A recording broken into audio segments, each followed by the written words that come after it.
Muito boa tarde, bem-vindos aos nossos apresentadores da sessão Artesanato e Indústria, que serão o Juliano de Faria Rodrigues, que vai apresentar o trabalho A Cidade Industrial de Porto Alegre, Modernidade sobre o Novo Paradigma Urbano da Capital Gaúcha. O Juliano é mestrando do Propar, me orientando. E depois do Juliano, a gente vai ter o trabalho da Marina Schuller Bonzanini da Luz, Várzea do Gravataí, os planos para uma cidade industrial que foram por água abaixo, nossa doutoranda do Propar, orientada pela Ana Carolina Pellegrini, e depois, em terceiro lugar, o trabalho da Fernanda Jung Drebs, Resíduos Sólidos, Desafios e Oportunidades. A Fernanda também é arquiteta e mestranda, oriunda do Propar. Então, muito boas-vindas aos apresentadores, ao nosso público. Como nós temos esse tema, de fato, do horário, às 7 tem uma palestra. O que nós pensamos, apresentadores, é o seguinte: ó, as instruções do evento, com as quais eu acho sensatas e concordo inteiramente, 15 minutos de apresentação para cada um. Quando fechar 15 minutos, a Mônica vai fazer a gentileza de avisar para vocês possam, se não encerrar num minuto ou dois. E aí nós achamos melhor, a não ser que alguém do público tenha alguma questão muito urgente que queira fazer, pode colocar no chat. Nós achamos melhor proceder assim, e aí ao final ter um tempinho um pouco mais largo para uma conversa que o público pode fazer perguntas, vocês uns para os outros também, tipo um debate que encerre a sessão. De acordo? Então eu passo a palavra para o Juliano, que é o nosso primeiro apresentador. Bom, primeiro, boa tarde a todo mundo. Vou tentar aqui abrir o meu arquivo de novo, um minutinho. Se vocês tiverem algum problema aí com o meu áudio, me acenem, gritem que eu estou escutando, mas nem sempre me escutam, né, nesse computador aqui. Chat, a gente avisa. Beleza. Bom, gente, meu trabalho, que eu, enfim, tentei trazer uma contribuição para o Congresso, trata, então, obviamente, não é do assunto das cheias, né? E se chama Cidade Industrial de Porto Alegre, uma cidade sobre o novo paradigma urbano da capital gaúcha, né? Sendo este novo paradigma, né? Não é tão novo assim, né? Mas dessa reincidência das cheias que provavelmente vai ser cada vez maior. O objetivo desse trabalho para contribuir assim com uma ideia de que modernidade, né, é um norte ainda vigente da prática tanto do plano da arquitetura quanto da plano da cidade. Deixa eu só. Perdão. Eu achava interessante a gente debater melhor assim, como que esses paradigmas da cidade moderna resistiriam a esse ambiente das cheias, né? Esses paradigmas que a gente tanto fala sobre modernidade para a cidade. E aí, nesse contexto, eu trago, então, o projeto da cidade industrial desenvolvido em 61, que é para a região norte da cidade, ali da Várzea do Gravataí, que é uma das zonas que foram mais atingidas pelas cheias em Porto Alegre, né? Devido à proximidade tanto dos corpos da água da cidade quanto pelas cotas mais baixas, né? E, enfim, trazer esse projeto, que é um projeto de cidade moderna, e comparar isso com o cenário atual para a gente poder, eu assim, ajudar a ampliar o debate sobre a construção das áreas afetadas pela enchente sobre esse prisma da modernidade, né?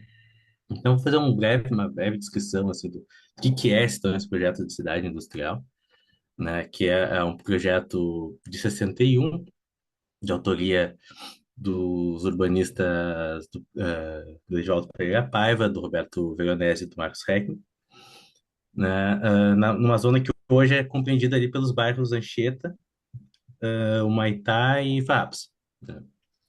E ele foi desenvolvido dentro da administração do governo do estado, ainda na gestão do Brizola, né, e que tem um objetivo de colocar Porto Alegre dentro de um cenário nacional de expansão industrial, um cenário de otimismo em relação à indústria brasileira, né?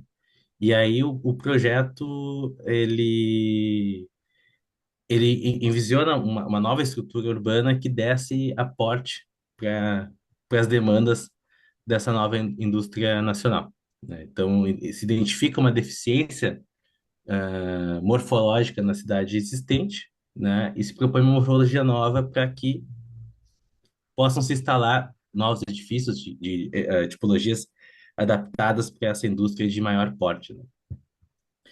E o que é interessante sobre essa região de Porto Alegre é porque existe um grande histórico um extenso histórico de propostas urbanísticas para ali, né, com contribuições prévias do próprio Paiva e do Veronese, mas também do Batuba de Farias e do Mendes Ribeiro. Então, existe uma série de propostas para aquela região, por ser, né, a propriedade, uma propriedade de industriais, e então, todas essas propostas têm em comum essa composição, né, de habitação e de indústria, né?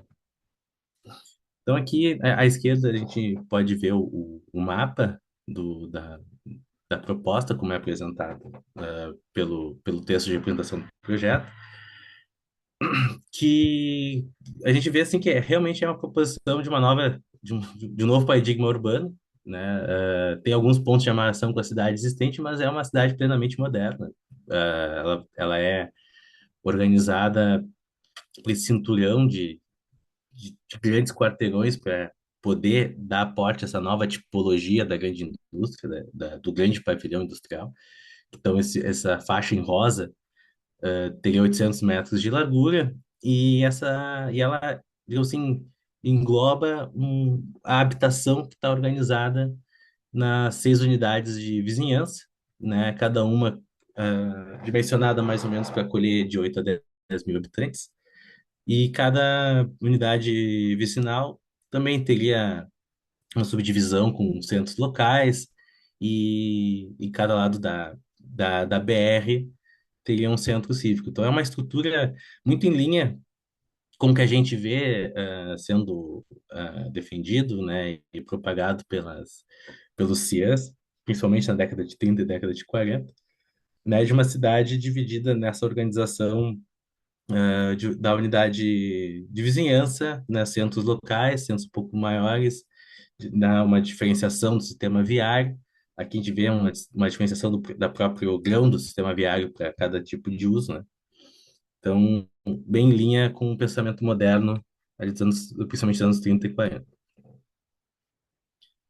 E o projeto da cidade industrial tem como um precedente, que é apresentado dentro da publicação desse projeto, né, da cidade dos motores, que é um projeto da TPA, do CERT, do Paul Lester Wiener e do Paul Schulz, que propõe uma cidade industrial para o interior do Rio de Janeiro, a cidade de Xerém, que desse projeto, a cidade industrial de Porto Alegre vai tirar vários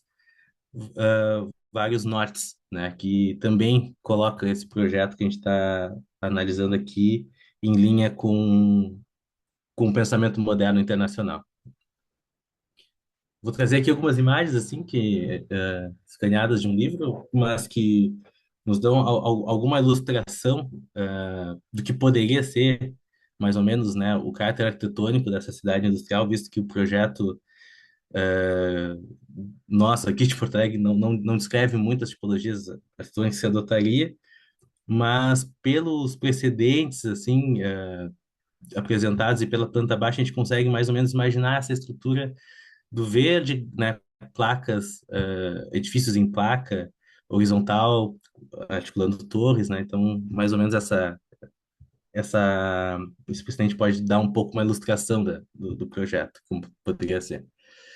E aí, comparando, assim, o precedente o projeto para Porto Alegre em si, a gente vê essa organização bem próxima mesmo, né, da indústria, com uma certa distância, no caso de Porto Alegre, dividido aí por um parque linear, enquanto no projeto ali para Xerém, realmente separado do resto da cidade, mas essa estrutura de unidades de habitação e centros locais, centros cívicos. E aí, assim, para ancorar um pouco mais esse projeto hipotético, né? Ou seja, que não foi executado, né?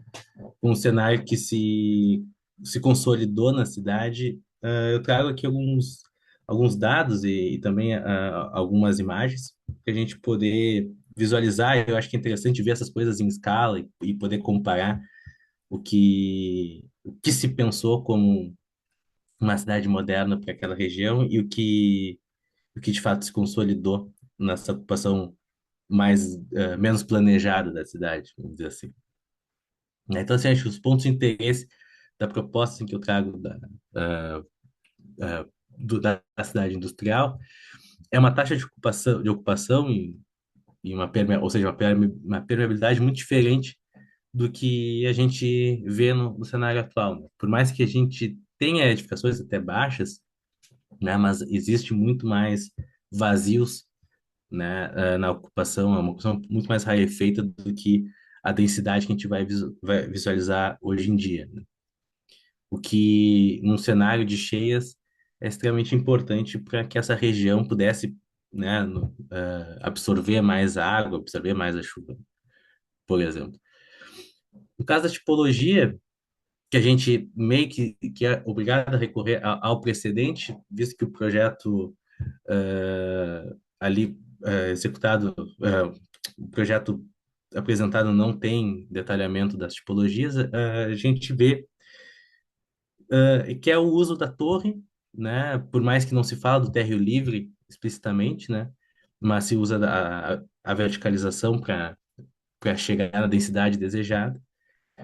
E que é interessante também é que no projeto da cidade industrial existe a criação de uma comissão da cidade industrial que manteria, de certa forma, uma certa coerência dos projetos que fossem ocupar a região. Ou seja, o projeto ele não é um projeto da edificação, ele realmente é um master plan, uma diretriz urbanística, né? Mas que propõe, junto ao projeto, uma estrutura que pudesse manter a coerência da, da ocupação e que num cenário hipotético, né, em tivesse sido executado esse projeto da cidade industrial, inclusive direcionar as tipologias daquela região que hoje está muito explícito, né, a fragilidade frente às cheias, para um outro caminho que não é que a gente vê hoje.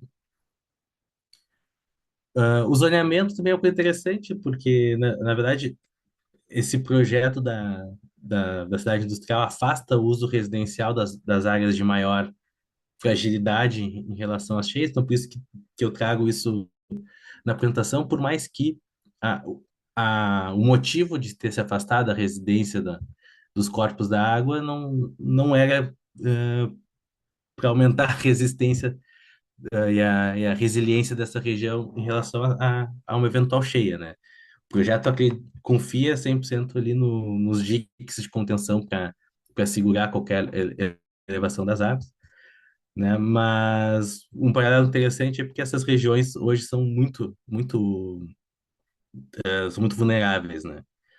Às águas, né?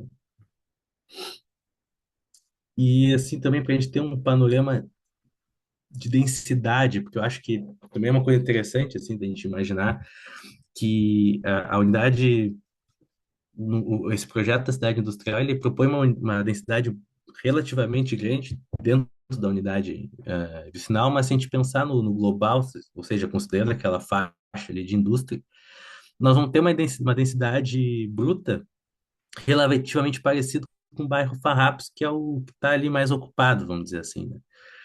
Porque tanto o bairro Anchieta quanto o bairro Humaitá, eles são bairros que têm grandes vazios, né, que ainda não foram ocupados, ou tem o aeroporto ali, tem áreas que, digamos que jogam essa densidade dos bairros para baixo, né? Fazendo aqui um comparativo, aí eu coloquei até os mapas com o norte, assim, mais usual para cima, né? Mas para a gente também visualizar esses dois cenários em escala e poder tentar ancorar, digamos, esse projeto da CIPA para o cenário atual, né, de Porto Alegre. Então, aqui é o projeto como foi proposto, né? E aqui é a mesma região na situação atual. Aqui é um aerofotométrico de 2024. Aqui é a distribuição dos bairros, só para a gente mais ou menos manter assim, né, as informações correndo junto. E esse mapa aqui, que é um mapa muito interessante, produzido pelo IPH aqui da URGS, né, é um mapa que, que demonstra de forma gráfica ali aonde seriam as maiores lâminas de água em relação ao piso, num caso de uma cheia de 5,5 metros, né? No nosso caso ali foi um pouquinho abaixo de 5,40, né, em maio do ano passado, mas a gente consegue visualizar que é tanto a parte do extremo leste quanto a parte do extremo oeste dessa região são as mais afetadas. Então, o que que eu acho legal dessas alturas que a gente consegue ver é que com uma pequena movimentação de terra, que é algo, inclusive, que o projeto da cidade industrial sugere, e o uso do térreo livre, que é um paradigma construtivo muito comum dentro da arquitetura moderna, dentro da ideia da cidade moderna, nos poderia diminuir muito, né, o impacto dessas cheias nessa região, né? Só que o que a gente vai ver o que aconteceu é uma ocupação de altíssima densidade térrea, ou com dois pavimentos, né, que caracteriza muito essa faixa ali do bairro Farrapos, né? Então, baixíssima permeabilidade, ou seja, dificuldade desse solo de reter água, né? Então, isso é um problema na boa parte das cidades brasileiras, não só Porto Alegre. Juliano está fechando os 15 minutos, só para tu te encaminhar para o final. Sim, eu tô fechando, tô controlando aqui, obrigado. Algumas verticalizações também, com baixo, pouco uso de verde na volta das torres, né?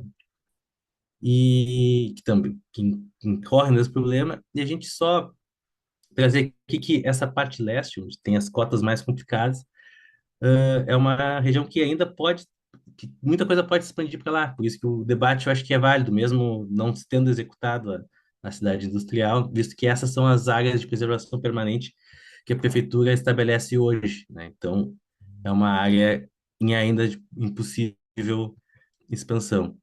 Aqui eu trago rápido algumas regiões, né, que eu já comentei, comparativo entre as alturas das cheias e o plano e o cenário atual, né? E eu acho que assim, eu vou resumir as conclusões, assim, não tentar ser um pouco mais sucinto, mas eu acho que a ideia realmente trazer o debate assim desse projeto, imaginando que reconstruir somente essas áreas, elas isso com a mesma tipologia que está construído lá, acho que não responde o problema.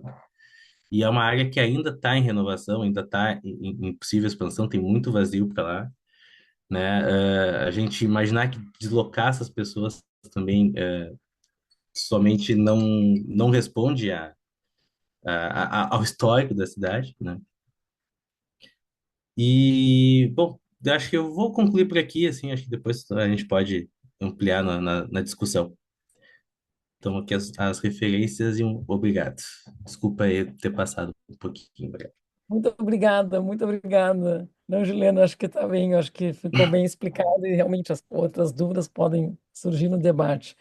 E aí a gente seguiria com a apresentação da Marina Schuller Bonzanini da Luz, doutorando do Proparo, só repetindo. Alô, vocês estão me ouvindo? Estamos, Ufa, tá. estamos, estamos, Fernanda. Sim, eu recebi aqui, Fernanda, eu abro para ti a apresentação. Meu Deus, que loucura. Tá bem. Marina, passa a palavra para ti. Bom, boa tarde. Então, gente, eu vou compartilhar aqui agora a tela valendo, sem esse teste. E queria agradecer, né, a presença, vocês, a organização toda e a oportunidade de compartilhar um pouquinho desse trabalho. Estão vendo a tela ou não ainda? Não, né? Deixa eu ver de novo.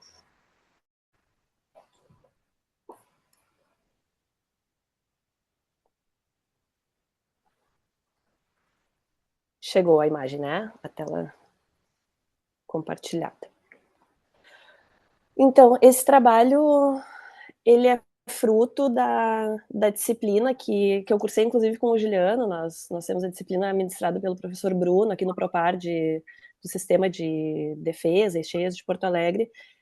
E o fato dele ter apresentado os projetos que foram feitos aqui para a cidade, região, acabou alcançando até Canoas e Eldorado do Sul também, como os projetos que foram feitos de defesa para essa questão no último século, né? Os projetos feitos de 1920 e poucos em diante. E eu acabei trazendo também esse tema do que foi pensado para a área da várzea do Gravataí.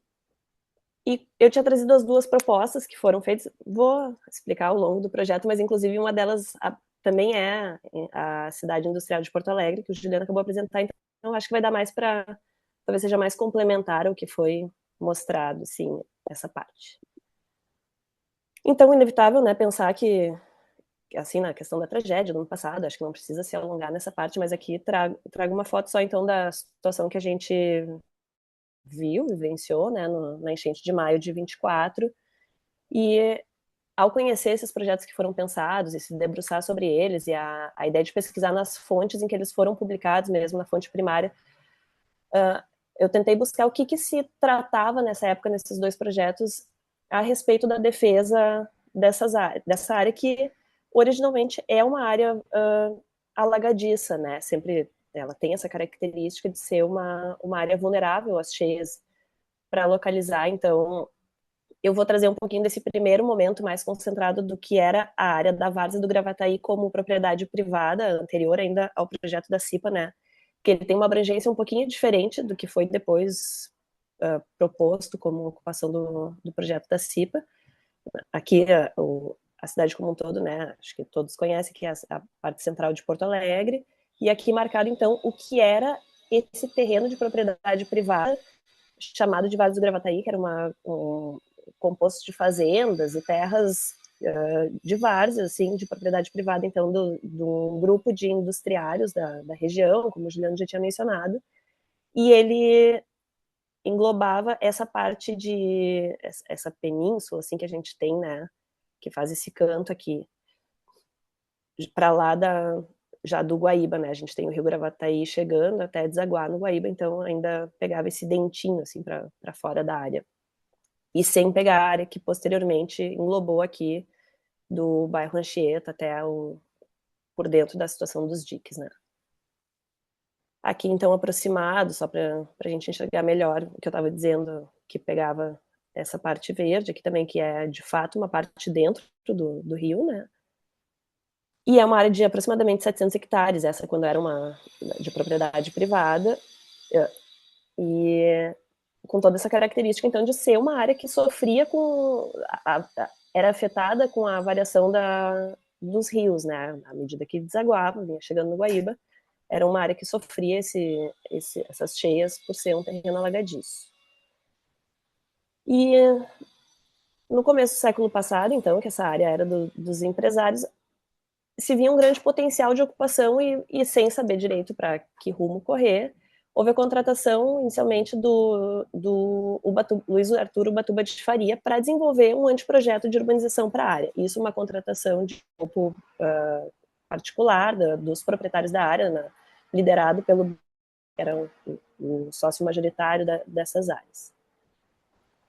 E o que ele pensa, então, para isso, na época, o Ubatuba de Faria ele integrava a equipe de divisão de cadastro e patrimônio da Prefeitura Municipal, um setor que ele colaborou na implementação, assim, pelo que se consta da biografia dele, era um profissional muito entusiasta dos cadastros, dos registros, de capturar todos os dados possíveis e ter isso registrado.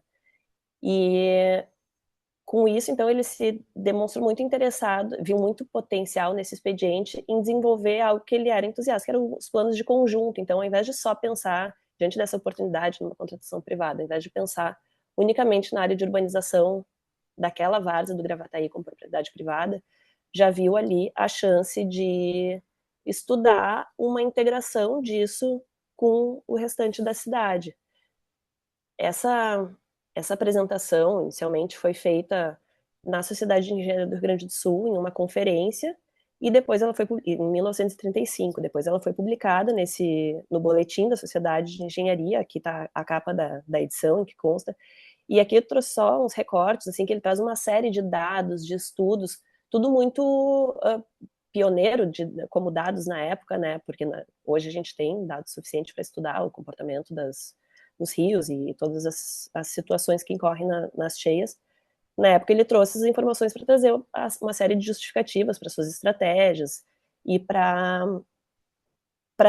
justificar também por que ali caberia comportar desde já, isso em 1935, uma zona industrial da cidade, que se sentia essa carência e se via potencial de entrar, né, nesse processo de industrialização de Porto Alegre. Aqui é uma imagem da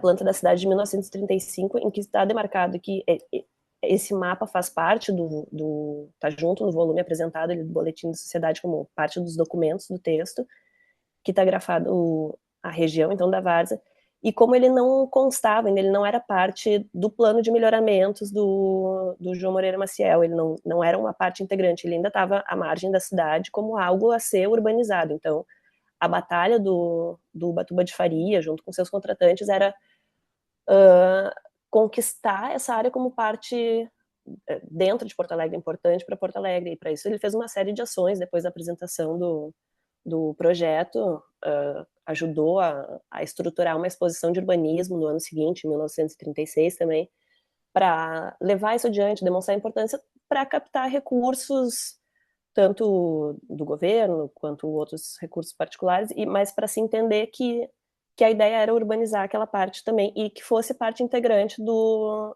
futuro plano diretor, então, quando estava se aventando a possibilidade de contratar o GLADOS para desenvolver o plano diretor seguinte.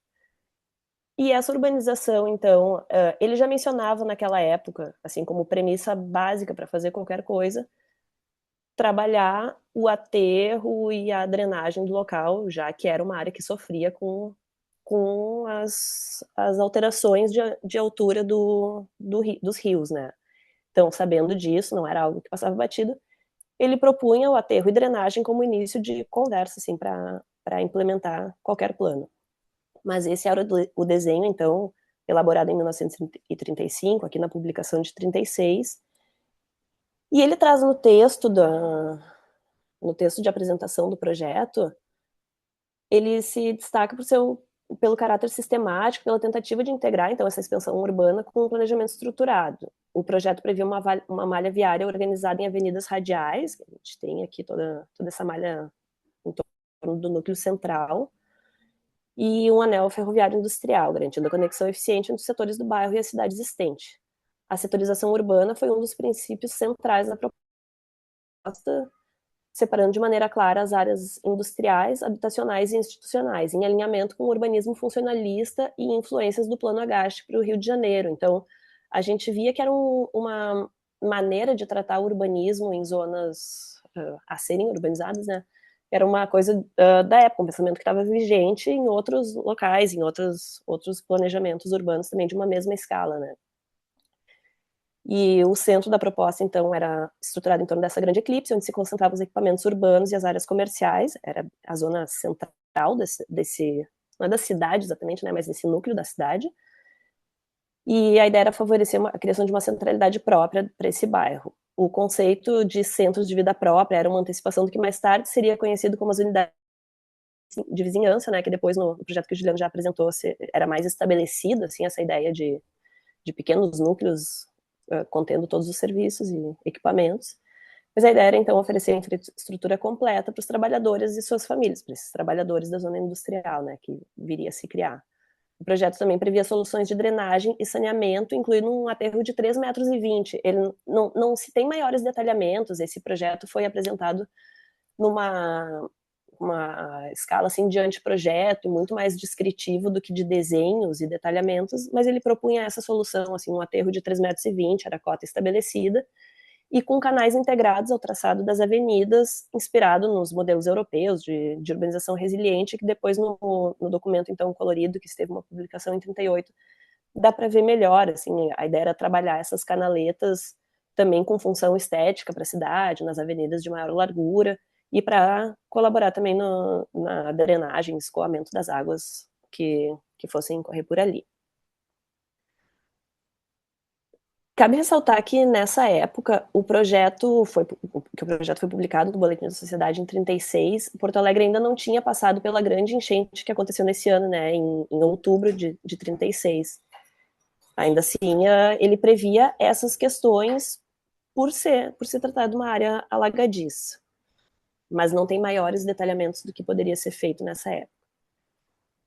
Esse projeto começou a ter sua execução, ele foi iniciado a implementação, mas isso em 38, se eu não me engano, mas em 41, em função daí da grande enchente de 41, que daí nesse mapa não chega a aparecer a extensão do mapa para a zona norte, mas demonstra que é uma mancha que é muito similar à que a gente viveu, né?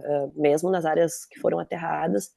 A gente tem os gráficos comparativos de que atingiu uma mesma zona de Porto Alegre, inclusive essa que estava sendo então aterrada, e nessa enchente se perdeu todos os equipamentos que estavam no local, todo o investimento que havia sido feito de aterro também se perdeu, tudo que havia sido iniciado se perdeu e não se deu continuidade, então, na implementação desse projeto do Ubatuba de Faria. E aí, essa área ficou, então, sem maiores usos, continuou se discutindo o que se fazer isso de 38, 41 em diante. Por todas essas 2 décadas de 40 e 50, ficou se discutindo os rumos da urbanização de Porto Alegre, da expansão municipal e dessa questão industrial que ainda se sentia essa carência, até que em 1961, então, se entra numa segunda estratégia de um plano, daí sim, de iniciativa pública, que é o que o Juliano já apresentou também, mas para complementar um pouquinho, né, dessas discussões que aconteceram entre aquele projeto de 36 até 1961, quando se apresentou um novo, as discussões não pararam nesse âmbito de como operar a expansão da cidade. Então, aqui a gente vê, num evento intitulado Problemas Urbanos de Porto Alegre, em 1951, que já se tinha daí uma ideia, aqui é um mapa apresentado pelo o Batuba de Faria e o Edivaldo Pereira Paiva, integrando já aquela zona que havia sido pensada com aquela forma, né, com aquele desenho de ocupação da várzea do Gravataí. A gente já vê aqui também, que não está no escopo desse trabalho, mas a área do aterro do Menino Deus, e isso como parte já a ser integrada à cidade que já existia, consolidada como zona urbana. Aqui, então, que eu acho que complementa um pouco a apresentação do Juliano, que no fim da década de 1950, esses debates foram acontecendo, aquele desenho anterior é de 1951, mas o pensamento sobre como ocupar aquela área não encerrou ali naquela proposta também. Então, foram sendo desenvolvidos novos pensamentos a respeito à medida que os cianos também discutiam como tratar as ocupações do solo. E esse é um croquis que está na tese de uma colega nossa, né, do Propar, tese apresentada no Propar da Adriana Miranda, em que ela trouxe isso, e achei interessante trazer também um croquis de estudo do Edivaldo Pereira Paiva, de 1958, e antes do desenvolvimento do projeto, então, desse que foi apresentado em 1961, mas já dando indícios de uma ocupação de caráter modernista, assim, com essa coisa que o Juliano mencionava, não era mais restrito ao lote privativo, né, ao lote singular de propriedade privada, mas sim as ocupações de edifícios em fita, com mais soltos dentro de grandes quarteirões, que depois veio a se consolidar como uma proposta formal, sob encomenda do então governador do estado, Brizola, né? Mas esses desenhos são anteriores à apresentação do projeto. Marina, E aqui usando os 15 minutos, só para ti. tá certo, vou me encaminhar, até porque eu não vou entrar muito então na questão que o Juliano já apresentou. O projeto seria esse, o próximo a ser mencionado. Aqui a gente vê um pouco da cara do volume, em que ele foi apresentado no formato de um livrinho, assim, um volume mesmo, publicado, com uma série também de desenhos, trazia as mesmas justificativas de ocupação aqui daquela mesma zona do projeto anterior, que ali se comportaria bem para uma zona industrial da cidade, devido à sua proximidade com a região metropolitana, sua conexão. E aqui então a gente enxerga, esse mapa está girado, né, em relação ao anterior, aqui é essa curva aqui do norte. E se antes nós tínhamos aquela área assim que ficava dentro do rio, agora a gente não tem mais essa área sendo contemplada, mas pega para lá da BR-116, então a leste, né, com uma zona que era ocupada com pequenas propriedades também, não era exatamente como as chácaras, mas também era uma parte de zona ribeirinha, né, também vulnerável e alagadiça. Aqui então os desenhos que o Juliano já mostrou do mapa que foi do projeto, né, que foi apresentado e a maneira que se ocuparia o solo com as divisões então, de zona industrial e residencial. E para encerrar, então, a ideia foi trazer esses dois projetos mais para seguir no debate, assim como o colega falou também, assim que agora a gente se vê diante de um cenário em que isso vem à tona, as maneiras como se ocupa o solo, a gente se depara com muitas áreas ainda que são suscetíveis à ocupação, e o quanto refletir a respeito disso como um projeto completo, integrado ao restante da cidade, não como zonas, projetos pensados em caráter privado, de contratações particulares para o seu terreno. Enfim, eu trouxe a apresentação desses dois projetos mais para colaborar contribuir nessa conversa, assim, do quanto talvez seja importante pensar nas questões urbanas e as ocupações dessas áreas que são vulneráveis de maneira bastante integrada mesmo, e não só dentro do seu terreno, da sua posse. É isso. Muito obrigada, Marina. Também muito interessante a apresentação. Acho que muitas coisas que eu acho que dá para falar entre uma e outra, né, que vocês certamente vão poder complementar, mas aí acho que a gente já deveria passar para a Fernanda e depois a gente faz os comentários na hora do debate. Certo.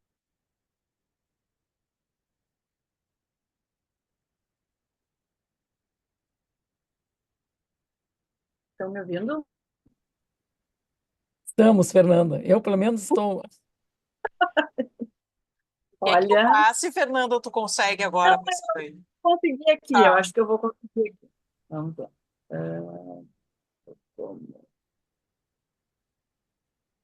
Não, olha, deu tudo errado. Eram 13h30, eu pensei assim, tô falando enquanto abre aqui. Eu pensei, eu vou restartar meu computador para ficar mais rapidinho, sabe? Aham, que E aí, nada. nada assim. É, exato, sempre. É top.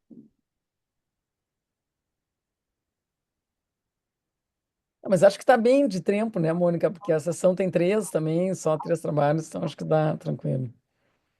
Se for um Sim, minutinho a a mais. sessão com 3 trabalhos o pessoal está deixando um pouquinho mais até. Fica mais frouxo isso. É, mais tranquilo. Não, e o meu trabalho, na verdade, eu vou ter que falar aqui, assim, ó. Ele não.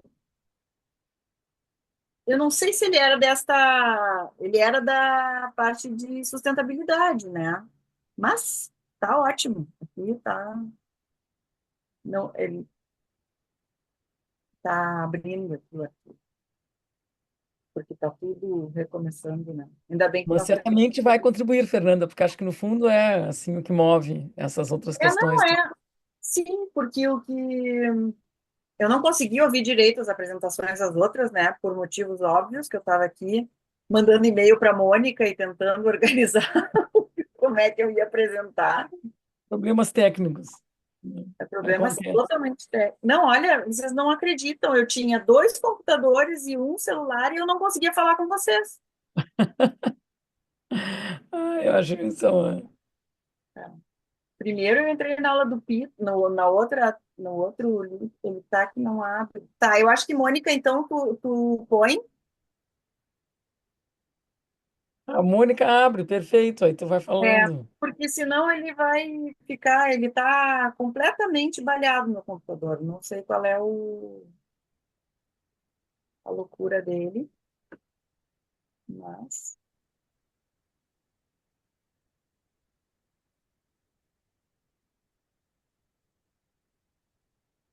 Bom, estamos vendo. Estão vendo? Sim, aham. Não. Tu não, Fernanda? Não, ele tá com. É que ele tá parado, assim. Eu vou entrar no Zoom aqui do coisa para ver o que que tá aparecendo.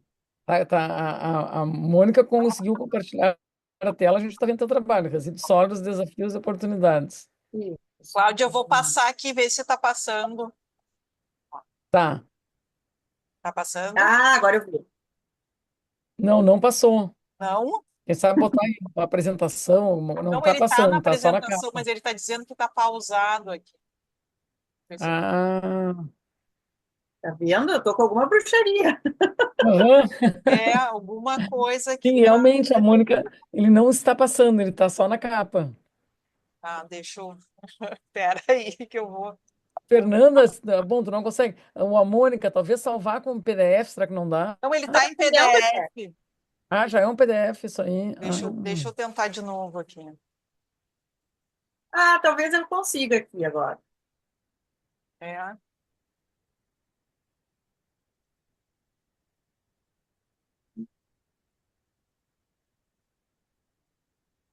Que agora aqui abriu para mim também. Problemas de tecnologia.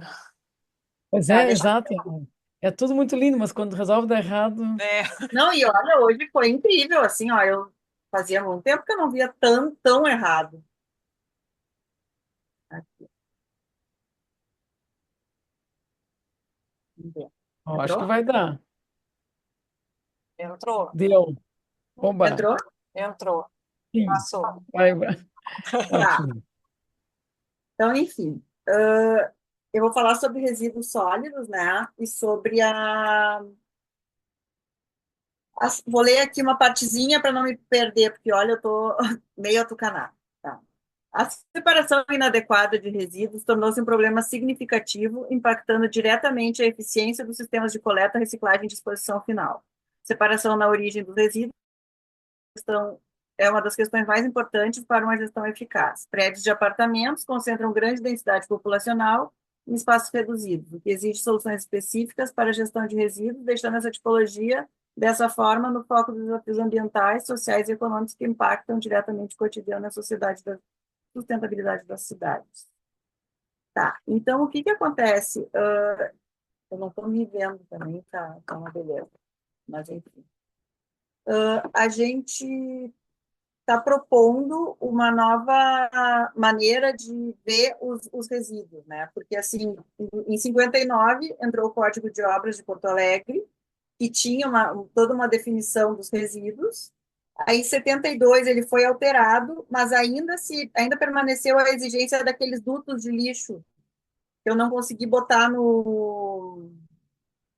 na apresentação, essa que foi feita meio complexa hoje, mas eu não sei se vocês sabem que tu põe o lixo no andar e aí tu retira no térreo ou no subsolo. Então, isso era o que se fazia até os anos 70 nos edifícios, né? E foi substituído em muitos por lixeiras nas escadas de emergência, tá? Então, o que a gente está propondo? A gente está propondo uma alteração para que seja feita tanto a parte dos recursos físicos, então, tu definir nesses edifícios antigos, que é um exemplo que eu peguei aqui, que é um edifício de 1970, essa área de resíduos, porque ela tirar os resíduos das escadas, que o PPCI não deixa, né? Recursos metodológicos, então, tem várias planilhas e manuais e coisas para que o zelador saiba como organizar tudo isso. E os recursos humanos, que é o engajamento dos moradores e de todos os funcionários do condomínio. Tá? Agora eu não consegui virar. Então, o que é a gestão condominial de resíduos, né? Então, é a elaboração desse espaço destinado aos resíduos condominiais, um planejamento e o gerenciamento dos resíduos sólidos e a gestão da destinação aos parceiros corretos na reciclagem, além da campanha permanente de educação ambiental, porque o que está acontecendo, as pessoas não dominam as diversas possibilidades de resíduos. Então, assim, tem condomínios que a gente chega a separar 30 tipos de resíduos e cada um tem uma destinação final, né? Então, muita coisa, tem muito o problema de catadores independentes, né? Que eles chamam os clandestinos, que levam isso para qualquer lugar e tu não sabe o que está acontecendo e gera alagamentos e tudo isso, né? E muita coisa vai para a cooperativa e da cooperativa tem que ir para o aterro sanitário. O aterro sanitário de Porto Alegre tinha, há 3 anos atrás, uma previsão de mais 23 anos de espaço. Hoje ele já está bem menos que isso, ele está com 15 anos, eu acho, porque as pessoas estão destinando muito mais resíduo reciclável junto do resíduo orgânico. Tá? Então, aqui tem um espaço, o que se faz nos condomínios, né? Então, a foto de baixo tem esse condomínio como ele tinha menos containers e estava escrito lixo por tudo. Então, assim, a primeira coisa é uma troca de chamar o lixo em resíduos, né, e rejeitos, tá? Resíduos orgânicos, rejeitos e resíduos recicláveis. A gente identifica e organiza o espaço, criando áreas destinadas à separação facilitada dos resíduos, com escritos e com fotos, tá? Definição de layout do residuário e execução do projeto aprovado. Aí, então, o que se faz, né? A gente vai, faz um levantamento nesse edifício que eu peguei para mostrar aqui, mas que eu não consegui botar todo na... Deixa eu ver se aparece aqui. Isso aqui, isso é um edifício de 1970, essa área era a área que era destinada para os resíduos, mas ela tinha virado um depósito e as pessoas estavam... o zelador tinha que passar em todos os andares para retirar as coisas. Então, foi feita essa sala, e agora as pessoas destinam as coisas corretamente, né? A destinação, então, encaminhamento para parceiros, né? A rede de parceiros licenciados especializados e a pesquisa contínua para a identificação do melhor destino para cada tipo de resíduo. Uma coisa que aconteceu na enchente, que foi bem importante, eu estava cuidando de 8 condomínios, e os condomínios que tinham a coleta feita pelo DMLU não tiveram problema. Agora, esses que usam esses que eles chamam os clandestinos, né? Que ficam no Maitá, ficam no Sarandi, ficam em áreas mais alagadiças, tiveram um grande problema e o DMLU também não deu conta de pegar. Eu tive esse problema num condomínio, foi muito complicado, os recicláveis acabaram indo junto com o orgânico naqueles containers de rua. Então, é feita uma educação ambiental concisa com os moradores desse edifício e com os funcionários. Aí eles ficaram sabendo do projeto Brasil Sem Frestas, pediram, a gente levou eles para fazer esse revestimento das casas com caixa de leite, né? E assim eles vão tendo mais consciência ambiental. Aí, no meio do ano passado, 2023, meio de 2023, foram definidos os itens para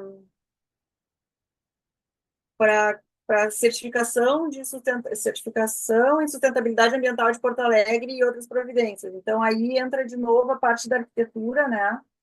Porque que era o que eu sempre falava, assim, que, na verdade, os programas de qualidade, né? Eles falam muito em luz, falam muito em água, e não falam tanto nos resíduos, né? Então, assim, um dos meus condomínios gera em um dia o que uma casa gera em um ano, né? Então, assim, é um volume muito grande que esses condomínios têm e a gente tem que estar em cima. Então, aqui fala um pouco, no momento que surgiu isso, as pessoas tiveram muito mais curiosidade em saber dessa certificação e aí eu quase fui loucura, tá? Mas então, assim, aqui eu falo um pouco sobre as dimensões que eles chamam, né? O selo de sustentabilidade está dividido em 7 dimensões. Tu tem a primeira é a conservação da biodiversidade, né? Então tu tem que cuidar da fauna e da flora.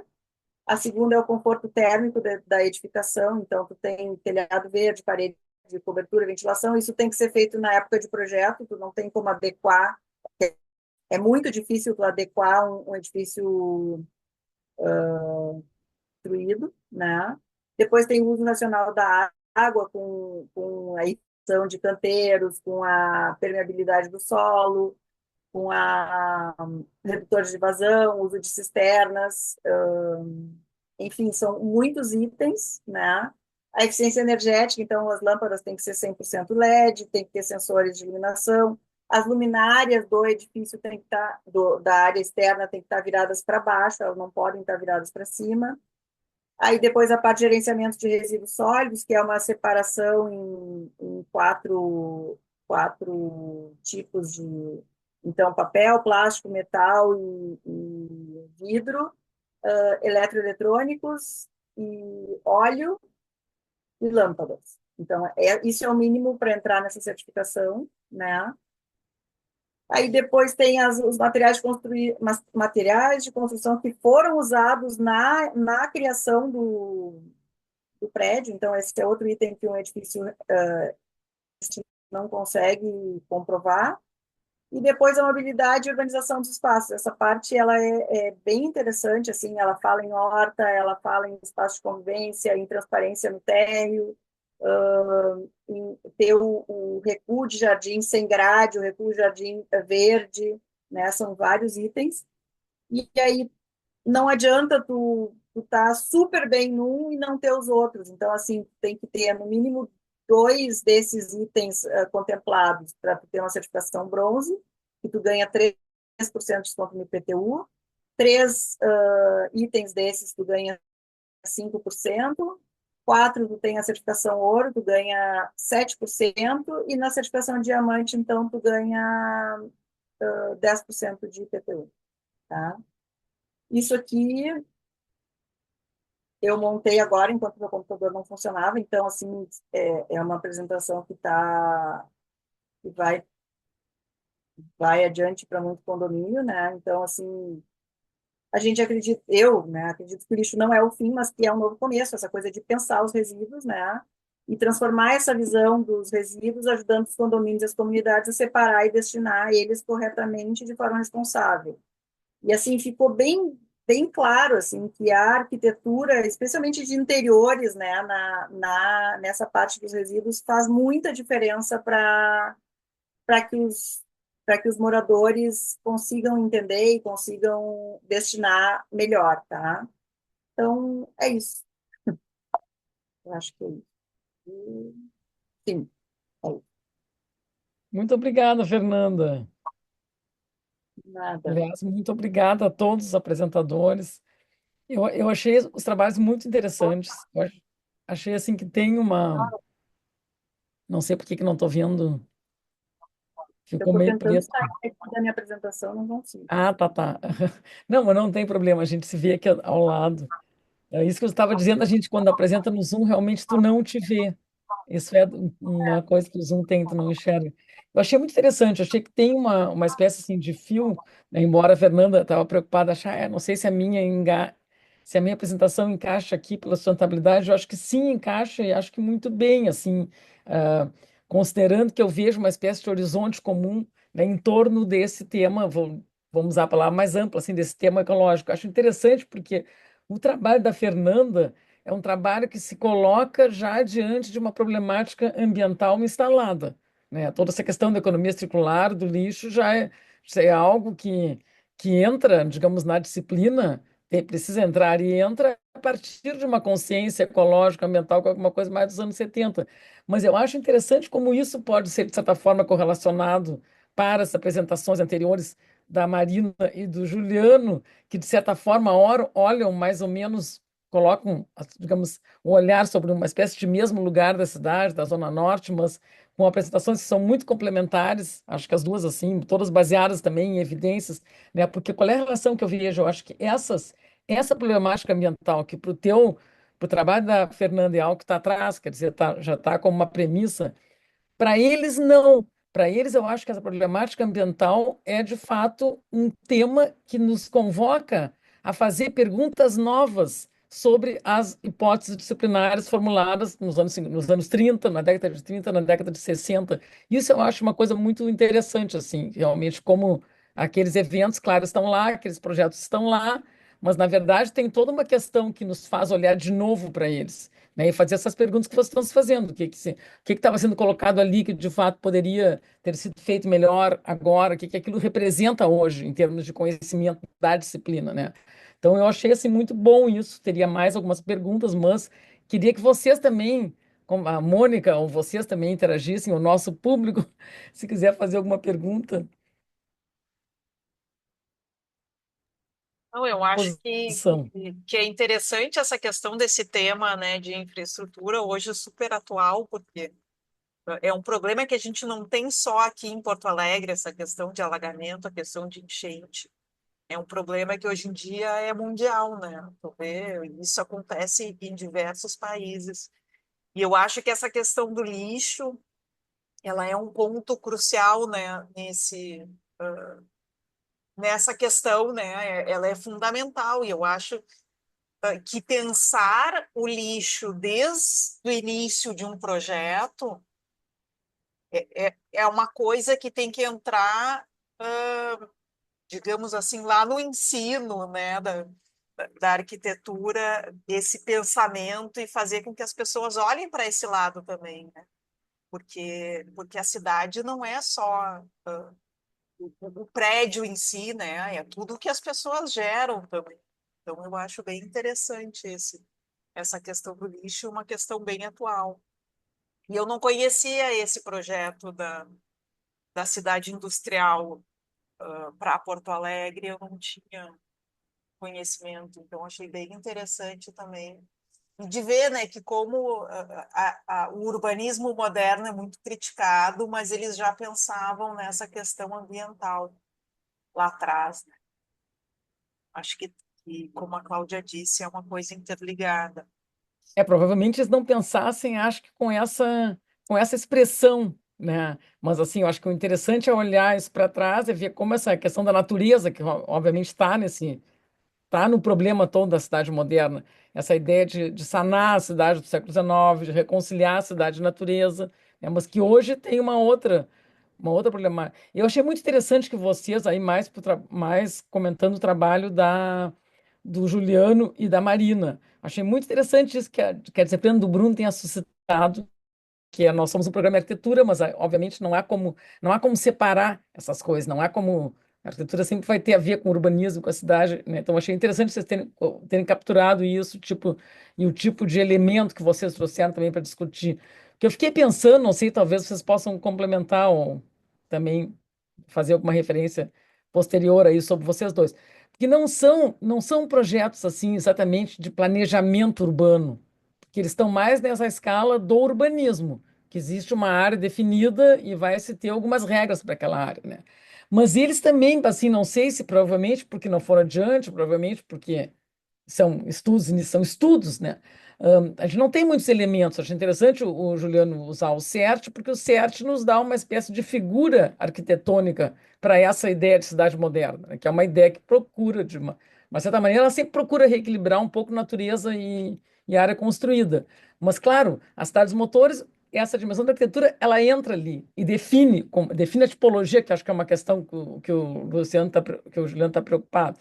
Depois a Marina também falou uma coisa que eu acho que é importante, assim, seria naquela perspectiva que a Marina trouxe, que a gente também não sabe muito bem onde é que ela é, mas tudo bem, ela contribui igual para a discussão, aquela perspectiva, né? Tu dissesse, essa ideia não é a ideia do lote de propriedade privada. O que eu fico pensando é um pouco nisso, assim, porque no fundo, né, até o nível desses estudos, o que inexiste? É essa dimensão do lote. A gente não sabe como é que vai ser, no caso do projeto do 61, como é que aquela terra vai ser partida, né? No caso do que tu mostraste, 35, a gente imagina, porque ele é mais próximo, como tu disseste, do agacho, num esquema mais cidade tradicional, né? Então, nesse caso, as regras vão incidir por ali. Isso eu acho que, no fundo, é um grande Waterloo da arquitetura moderna, dessa ideia do CERT, porque, afinal de contas, o que aconteceu, que a gente viu em Porto Alegre? Que essa espécie assim, de generosidade nessa relação, que vocês ambos estão valorizando nesse projeto, que poderíamos ver hoje como Brasília, do ponto de vista de uma cidade porosa, Brasília né? Tem outros problemas que não entram aqui. Mas isso é uma coisa que eu acho que aconteceu um pouco em Porto Alegre, no fundo, sempre aquilo que é esperado, essa distância que é esperada, digamos, da área aberta com relação a construir esse modelo do racionalizar o espaço aberto, verticalizar e concentrar a área, acaba sendo um pouco quase que desvirtuado inteiramente no que aconteceu com os planos diretores. Na verdade, a gente acaba tendo igual a área toda impermeabilizada, o que era pilotia acaba sendo entrada, automóvel, saída. Então, bem, enfim, claro que assim, os projetos não vão responder isso, mas eu fiquei pensando um pouco nisso, assim, essa dimensão do lote, que no fundo é uma dimensão opaca nesses trabalhos. O lote. Como é que isso aí seria dividido? E seria, já que nós não vamos ter essa área pública. Bem, não sei. São ideias que me suscitaram, porque eu achei realmente as apresentações interessantes. Não sei se vocês querem colocar algo mais, ou alguém também da plateia, do nosso distinto público. Só para, não sei se posso já pegar a palavra, Claro, mas claro. nessa questão que tu levantaste, sim, a gente tem em Porto Alegre o caso do próprio Menino Deus, né, que obviamente acho que uma escala diferente, sim, e propostas diferentes, mas a gente tem ali aquela parte do aterro, a extensão da Borges, que tem também essa se enxerga ali o que talvez se buscava de um ideal de uma cidade moderna, com os edifícios tipo lâmina e com edifício mais solto dentro de grandes lotes, né? Ali muito dedicado às instituições, mas com essa conformação assim de torre em forma de lâmina num terreno solto dentro de um terreno, né? O que não eximiu, né, de ser uma zona também super afetada por problemas diversos, né? Mas essa condição também não salvou aquela região, né? De ter uma configuração assim mais próxima de um urbanismo modernista, não eximiu que também sofresse com as cheias. Então, o que eu acho interessante, assim, em olhar para esses projetos do passado, é justamente entender que, mesmo em épocas em que sofreram de maneiras variadas com as questões climáticas, né, que só vão piorar, o que tudo indica, né, daqui para frente, ou serem mais recorrentes, se olhava com uma maneira de maneira a tentar precaver, e hoje a impressão que eu tenho é que a gente tenta só sanar o que vai acontecer, sabe? Assim, não de resolver desde já através da arquitetura e do urbanismo, mas só de depois de passado ver como se resolve de maneira técnica unicamente, assim, sem ser integrada a arquitetura dentro do planejamento urbano. E mesmo que aqueles projetos, sim, acho que era mais também um projeto de urbanismo, não num planejamento completo, que é justamente o que iniciou por uma contratação particular, por uma terra particular, né? Então nasce de uma propriedade privada, mas se viu ali um potencial de levar essa discussão para o âmbito da cidade. Então é isso que me parece um ponto que vale insistir, que é em debater como ocupar o terreno privado de uma maneira que não seja isolado do restante da cidade, né? Não só do seu entorno com características que o plano diretor determina, com alturas, recuos e tudo mais, mas o que ele representa dentro de uma engrenagem inteira que é uma cidade, né? Eu acho Acho. que isso. Desculpa te interromper, Marina, você fala. Não, eu acho que isso é um ponto que a gente tem visto cada vez mais, que é o esvaziamento do corpo técnico dentro de uma prefeitura, né? E cada vez menos, não só na prefeitura, mas a sociedade, ela desvaloriza o técnico, né? Então, o que conta hoje é o mercado. Então, se o arquiteto vai lá e faz alguma proposta, alguma coisa, não. O que conta é o mercado. E na prefeitura, hoje a gente vê plano diretor, não quer dizer nada, né? Vai ali, muda uma lei e aquele projeto é aprovado para aquele terreno. Então, eu acho que o que a gente precisa lutar hoje em dia é a volta do saber técnico, né? Que está cada vez mais desvalorizado, e essa questão da universidade, do pensamento, que cada vez tem menos importância. Então, se a gente não conseguir resgatar isso e trazer isso de volta ao poder público, né, e como sendo um pensamento comum a toda a sociedade, vai ser difícil, né, a gente conseguir implementar alguma coisa. Oi, eu posso falar no escuro? Claro, claro, Não Ana. quero assustar vocês com a minha aparência. Tava ouvindo a metade da Marina só e depois da Nanda. Talvez tenha uma coisa assim que una as duas as duas linhas de apresentação, que é a ideia de que o privado pode tudo, sabe? Acho que essa também é a questão, assim. Tu tem que sempre a tendência da gente é imaginar controlar através de instrumentos que digam respeito à coisa pública, né? Porque a pessoa na vida privada, ela acha que ela realmente pode tudo. Então, assim, o lixo que ela faz, ela joga em qualquer lugar, não interessa qual é o volume de coisa que ela vai. Porque afinal de contas, ela pagou, né? Aqueles troços. E aí, então, ela tá jogando onde ela acha que ela deve jogar, né? E da mesma maneira, o que diz respeito à cidade. Então, essa ideia de que tudo que é. A mesma preocupação que a gente nota, por exemplo, sobre remuneração de funcionário público.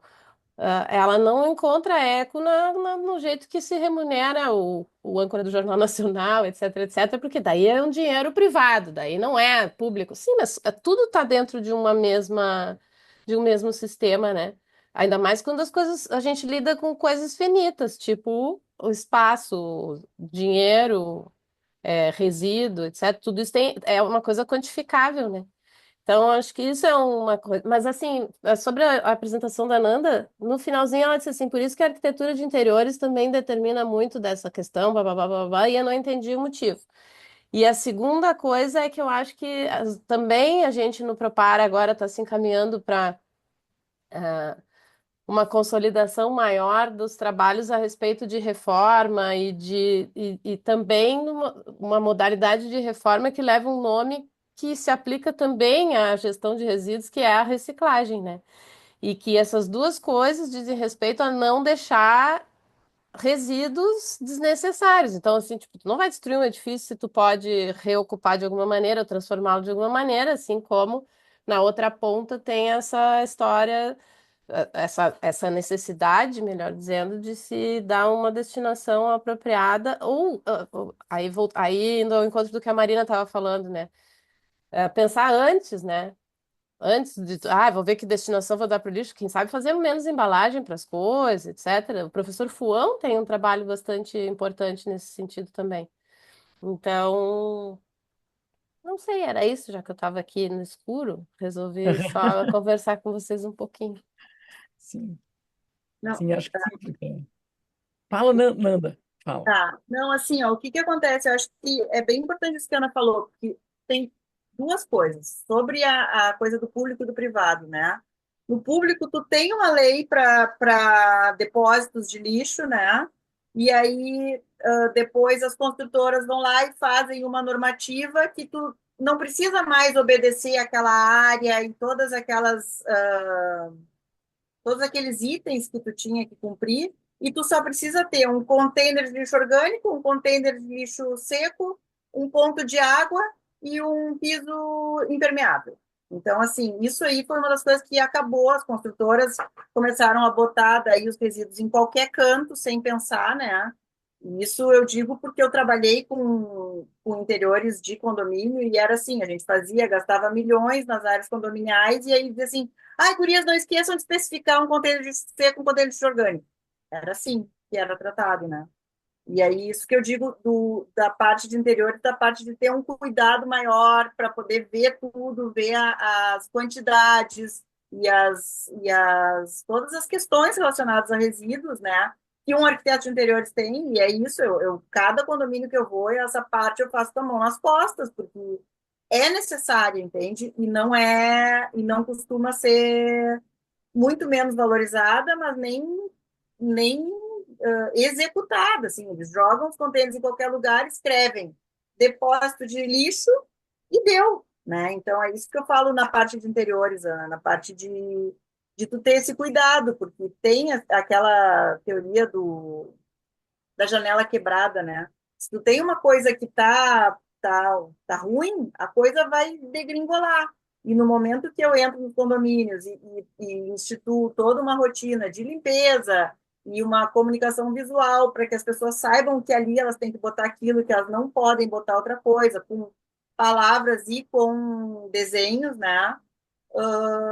Faz toda a diferença, porque tu tem que ter esse cuidado com qualquer área no condomínio, né? Ainda mais um condomínio de 400 apartamentos, que complica bastante, né? Então, assim, tem que ser pensado e tem que ser pensado por arquiteto. E tem que ser pensado e isso vai mudando, porque uma época era isso, a gente botava na... Eu me lembro quando era bem pequenininha, tinha esse negócio de que botava e caía lá embaixo, e aquilo era compactado, e eu não sei como é que saía de dentro do edifício, mas eu lembro de ter barata, Queimava, Nanda, era incinerador. Tinha era em cima, incinerador. Claro, por isso que proibiram, porque muitas vezes pegava fogo e subia pelo tubo, aquele troço lá, e podia, era perigoso. Eu me lembro, tinha as portinhas que tu abria, tacava o troço, que aliás é uma maravilha, esse livro daquele troço some da tua frente. Mas aquilo aí tinha, mas aí incinerava depois. pois é, não, era uma coisa incrível, né? Mas então, assim, mudou a lei, e aí tinha uma lei que era bem boa, e aí eles pegam e já fazem essa normativa em 2005, então eles pegam qualquer canto da garagem, qualquer canto para virar a central de resíduos do edifício hoje em dia, né? Daí tu Mas pensa por que que mudou a lei, né? Tem a pressão das construtoras ali. eu tenho aqui quem estava nessa reunião. Então é tudo assim, a iniciativa privada, as construtoras, elas vão lá e o poder que elas têm em cima do planejamento da cidade, que nem sempre é para o bem da cidade, né? Por exemplo, a minha mãe mora ali na Rua Auxiliadora. Não sei se você sabe, é uma rua bem pequenininha ali, que agora tem uns barzinhos na esquina. E estão construindo ali por volta milhares de prédios. O que que aconteceu? O esgoto da rua dela não deu vazão. Então ela mora em cima, numa casa e tem uma entradinha de carro para baixo. A casa dela lagou de merda, porque o Credo. esgoto da cidade estourou e não dá vazão o esgoto ali, de tanto que aumentaram a pressão por causa de edifício, estou construindo, tem que ter mais altura, tem que ter mais pressão. Daí tu faz o quê? Daí eu construí uma canaleta na frente da entrada da casa dela, para o esgoto, quando estourar, passar pela canaleta e não entrar dentro de casa, sabe? Mas é um problema grave, né, numa cidade. Desvio. É. Eu vou fazer uma pergunta para o Juliano, que está muito quieto.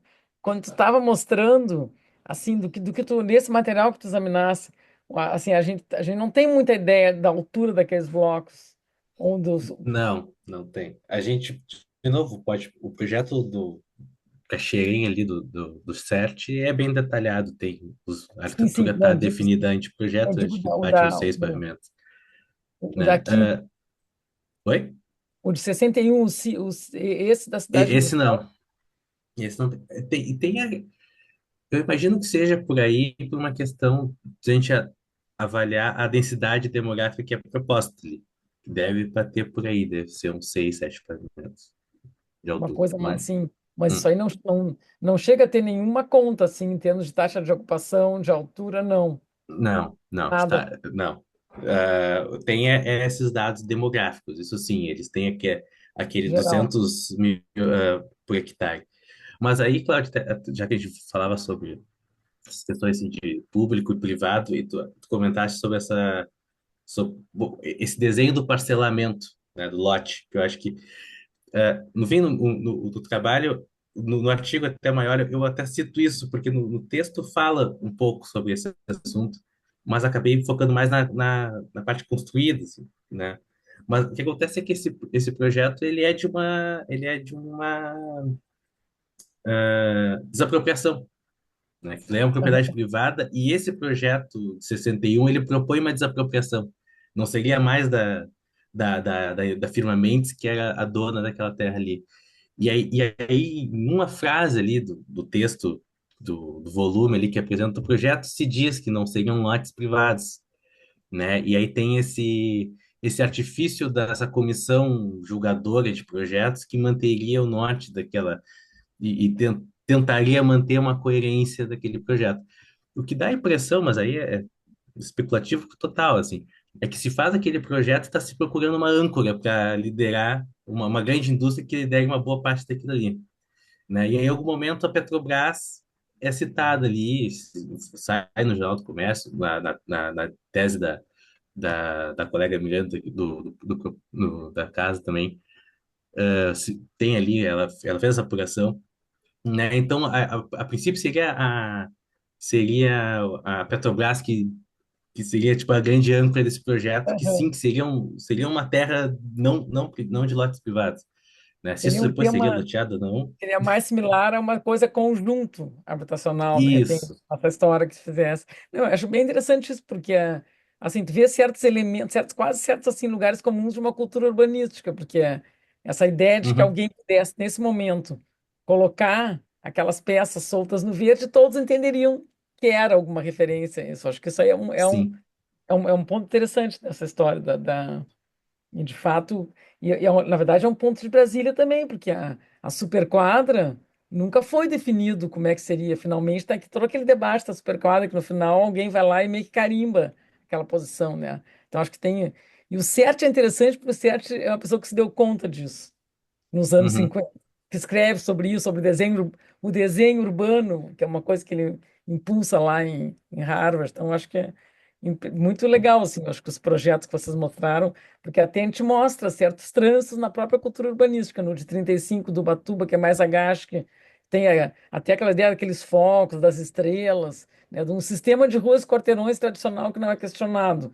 Esse outro, sim, numa uhum, área, porque as áreas são sim. maiores, aí seria o conjunto, seria um tecido de conjuntos. Acho bem interessantes as justaposições que surgiram entre as sessões e os temas que elas.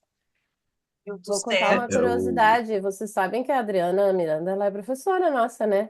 Na Faculdade de Arquitetura. E tu sim, sabe, sim. Cláudia, que ela é filha do Miranda, Ah, lembra? não É, sei quem é. sabe aquele professor? Não, mas tu sabe o Miranda que dava aula de Sei, de urbanismo. isso, com Sim, a sei, me Yara e lembro. com a Me Laís? lembro, sim, sim, É, deles, pois sim. é, essa moça é filha dele. E E ela dá também é aula no. professora Onde lá é na que ela dá aula? faculdade. Eu No acho que departamento? no design.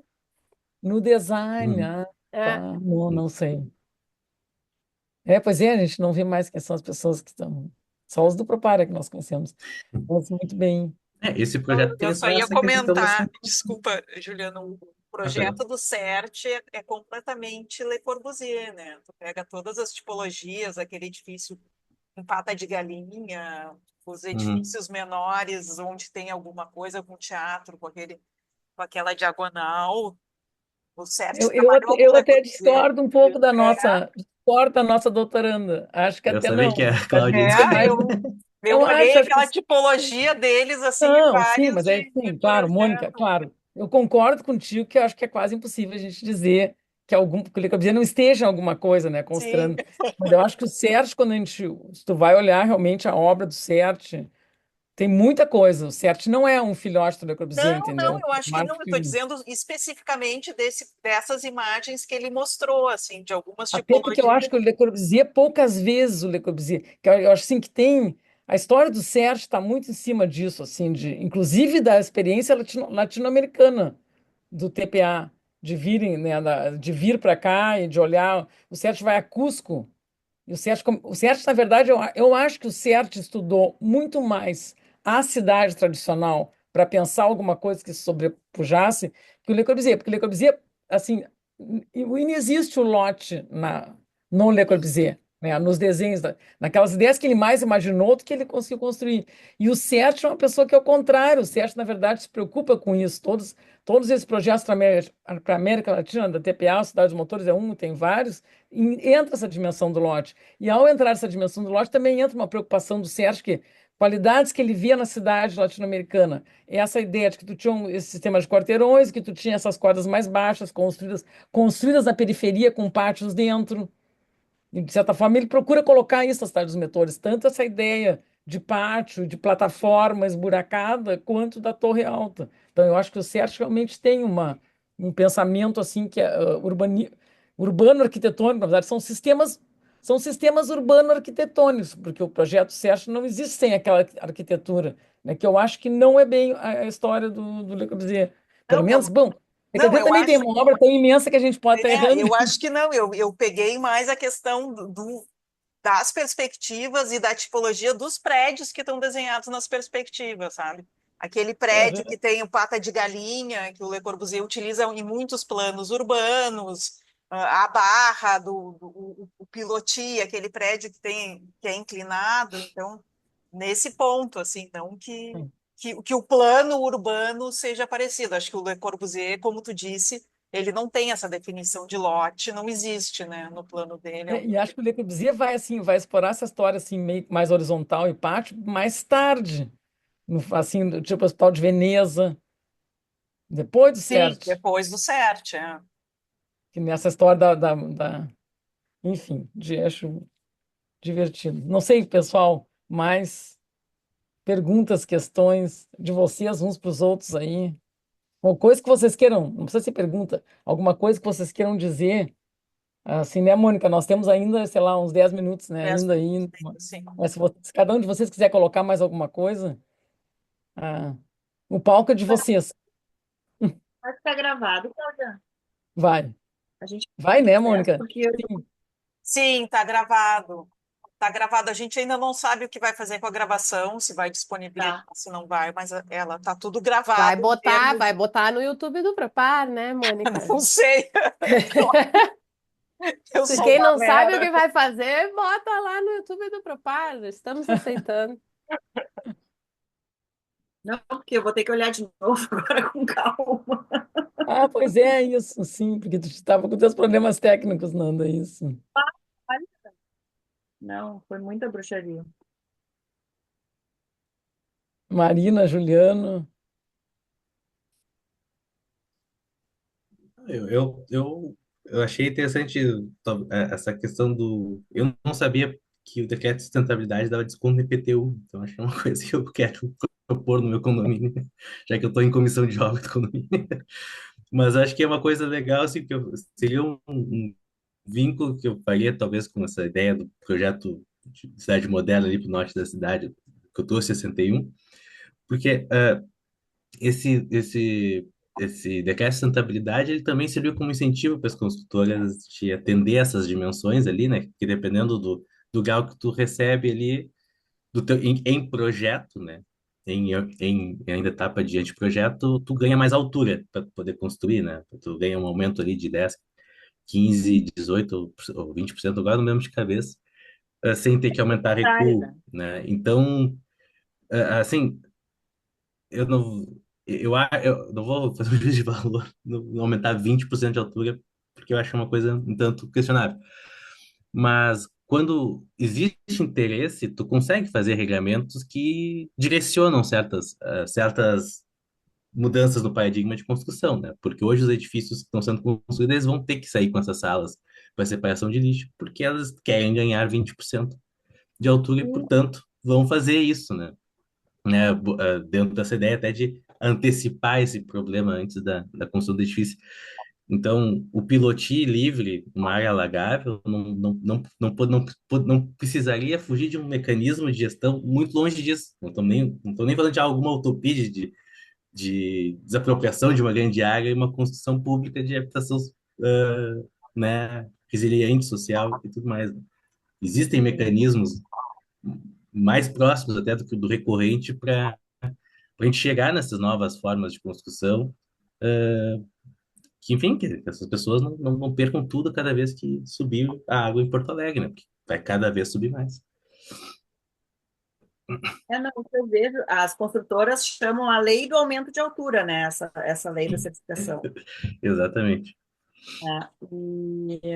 E o que eu vejo que, na verdade, foi feita uma lei realmente para as construtoras, e ali, quando eu estou mostrando quais são as dimensões, tu vê que uma delas é material de obra, ou seja, edifício Uhum, antigo, edifício construído não tem como alterar. Outra coisa é telhado verde, fachada verde, sabe? Muitos itens são muito complicados de tu implantar agora, né? Então, assim, tu vê, às vezes, um edifício que tem muitas coisas, numa dimensão, mas não tem nas outras, e aí tu não consegue certificar, sabe? uhum, Isso é.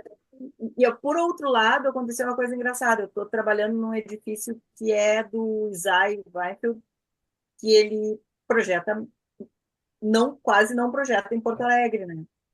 E é impressionante como a É o última. Varanda, Nanda. Já entrega aí, é o Varanda. Sabia que Exatamente, a lá para Cássia frente. mora lá, né? Assim, tava- Sabia que eu cuido do lixo deles? uhum. E, e a, Mas o que é impressionante é assim, Guarda tu um pega. pouco do lixo deles lá para nós, de repente. Sim, uma das coisas que a gente, que a Sobra Organizada implantou nos condomínios e que é muito legal e que funciona muito bem, especialmente naquele condomínio, mas em todos, é uma parte chamada procura-se novo dono. Então, assim, as coisas que tu tem em casa e que não, tu não quer mais, mas também tu não quer ficar pensando onde é que tu vai levar, barará, barará. Então tem uma prateleira no residuário, que é o novo nome da central de lixo, né? Onde tu põe todas essas coisas, assim. Então, o meu liquidificador é de um condomínio, não deles, mas o meu liquidificador é de um que eu peguei, e a gerente lá do condomínio pegou uma estufa que estava com uma rodinha quebrada, assim, sabe? É bem legal, assim, de ver a coisa mudando de dono, né? Então, assim, Economia circular mesmo nessa, né? é Uhum. economia circular, né? E é só tu botar uma prateleirinha ali, sabe, no residuário, na lixeira, é que tem que pensar, é isso que eu digo, assim, tem que ser pensado, não dá para ser, assim, feito de qualquer jeito, né? Mas então o Muito que eu estava dizendo é isso, é que esse item da humanização da cidade, nesse projeto do ISAI, é impressionante, assim, ele quase gabarita os itens todos, porque já tem um outro pensamento que não é o nosso pensamento das construtoras que querem fazer o negócio do jeito que dá, né? Tem uma educação ambiental, como tu estava dizendo. É, exatamente. A conscientização ambiental, né? Isso. É. Mônica, acho que então encerramos. Já estamos na nossa hora. Sim, não, Tá, então eu encerramos. queria agradecer muito a vocês, ao Juliano, a Marina e a Fernanda pelas apresentações. Eu espero que realmente fique gravado em algum lugar que possa, isso possa ser mais divulgado. E agradecer muito a Mônica pela ajuda, Não, pelo imagina, apoio estamos aí. Ó, vai tocar o na sino aqui. apresentação da sessão, e ao nosso distinto público, Ana Carolina, Vitor e Laura. Muito obrigada.